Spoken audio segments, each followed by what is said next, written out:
Hello, my name is April Baller. I work in the WHO Health Emergency Unit, and I'm the focal person for infection prevention control.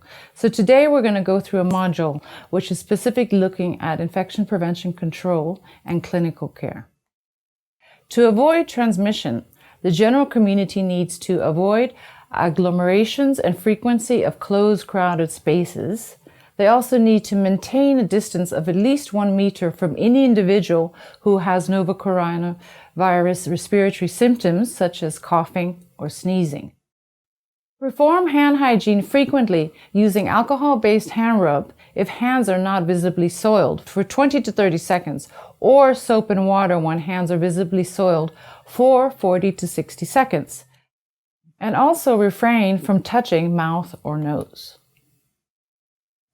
Individuals with respiratory symptoms should wear a medical mask and seek medical care if experiencing fever, cough, and difficulty breathing as soon as possible or in accordance to local protocols.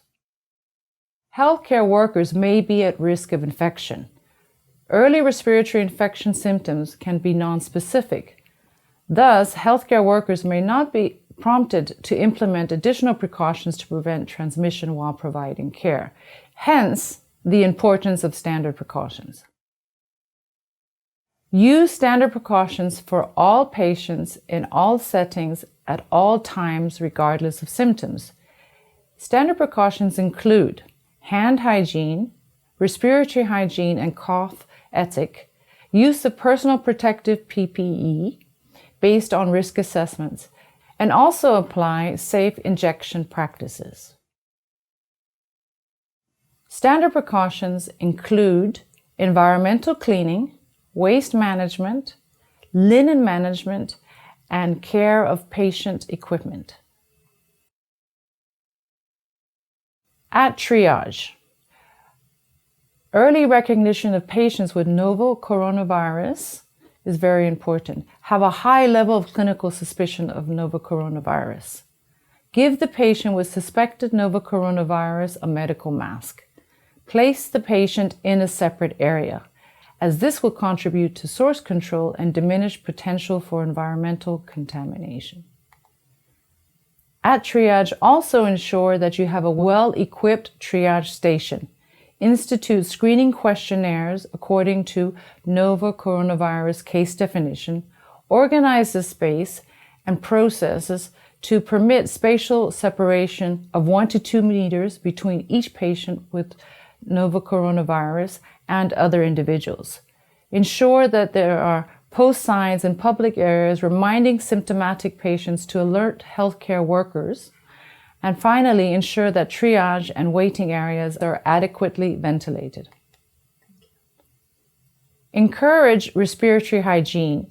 In other words, cover the mouth and nose during coughing or sneezing with a tissue or flexed elbow, followed by immediate disposal of the tissue, and perform hand hygiene.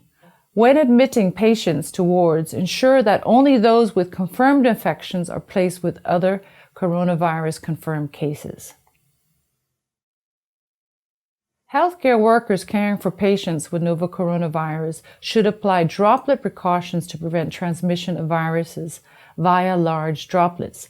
These include placing patients in single rooms, or when single rooms are not available, group together those with a similar or same diagnosis. Keep patients spatially separated by at least 1 meter. Ensure that single rooms or wards are adequately ventilated. Using a medical mask if working within 1 to 2 meters of a patient. Using eye protection, which can either be a face shield or goggles when providing care in close contact with the patient. After patient care, appropriate doffing and disposal of PPE and hand hygiene should be carried out. A new set of PPE is needed when care is given to a different patient. Limit patient movement within the institution and ensure that patients wear medical masks when they're outside of their rooms. If possible, use either disposable or dedicated equipment This relates to stethoscopes, blood pressure cuffs, and thermometers. If equipment needs to be shared among patients, clean and disinfect it between each patient use. Ensure that healthcare workers refrain from touching their eyes, nose, or mouth with potentially contaminated gloved or ungloved hands. Avoid contaminating environmental surfaces that are not directly related to patient care. For example, door handles and light switches. Routinely clean and disinfect surfaces which the patient is in contact with. And finally, for contact precautions, ensure adequate room ventilation, use single rooms or cohort patients with the same diagnosis, minimize movement or transport of patients, and always perform hand hygiene. Some procedures, such as aspiration or open suctioning of respiratory tract specimens, non-invasive ventilation, high-flow oxygen therapy, delivery of nebulizers, intubation, cardiopulmonary resuscitation, and bronchoscopy can generate aerosols, so-called aerosol-generating procedures. These are associated with increased transmission of nCoV. Healthcare workers need to take the following airborne precautions when performing these. Use PPE, including gloves, long-sleeve gowns, eye protection, and particulate respirators, such as N95 or equivalent, or higher level of protection. Use adequately ventilated single rooms when performing aerosol-generating procedures. This means negative pressure rooms with a minimum of 12 air changes per hour or at least 160 liters per second per patient in facilities with natural ventilation. Ask all people not required for the task to leave the room. So now let's talk about signs and symptoms of nCoV. As with other coronavirus infections, early signs and symptoms in more severe infections are likely fever, chills, cough, shortness of breath. Rapid progression to severe pneumonia and respiratory failure usually happen within the first week. Life-threatening manifestations of respiratory infection include severe pneumonia, acute respiratory distress syndrome. Early recognition of these clinical syndromes allows for timely initiation of infection prevention and control measures as well as supportive therapeutics. Although there is often no specific cure for emerging respiratory virus infection, the following 3 supportive therapies may counteract the symptoms and increase chances of survival. 1. Antimicrobials, suitable for likely pathogens including community-acquired pneumonia or healthcare-associated pneumonia and sepsis. 2. Oxygen. People with severe nCoV with signs of respiratory distress, reduced blood oxygen levels, or shock should be given supplementary oxygen therapy immediately. 3. Specific therapies for underlying conditions such as diabetes, kidney failure.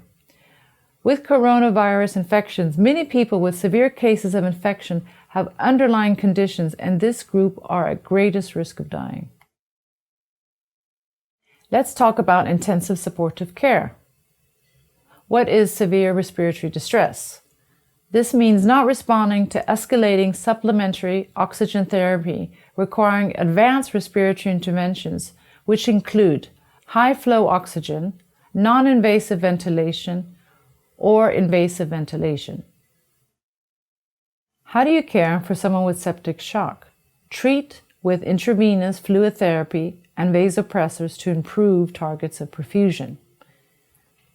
These approaches generate aerosols, so the airborne precautions outlined in the beginning of the unit must be followed. With respect to therapeutic research, compounds already licensed or in development for other diseases may need to be repurposed for emerging respiratory virus infection. So now we move on to the management of people with asymptomatic infections. Contacts of confirmed cases may identify people who test positive but have no symptoms. Until more is known, people who are found to be positive on RT-PCR testing should be isolated, followed up daily for symptoms, and tested at least weekly or earlier if symptoms develop.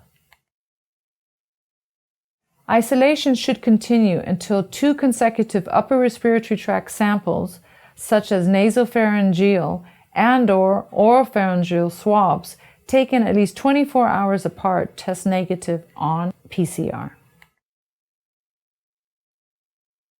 This concludes Module D. For more information, here are some links and contacts. Thank you for your attention.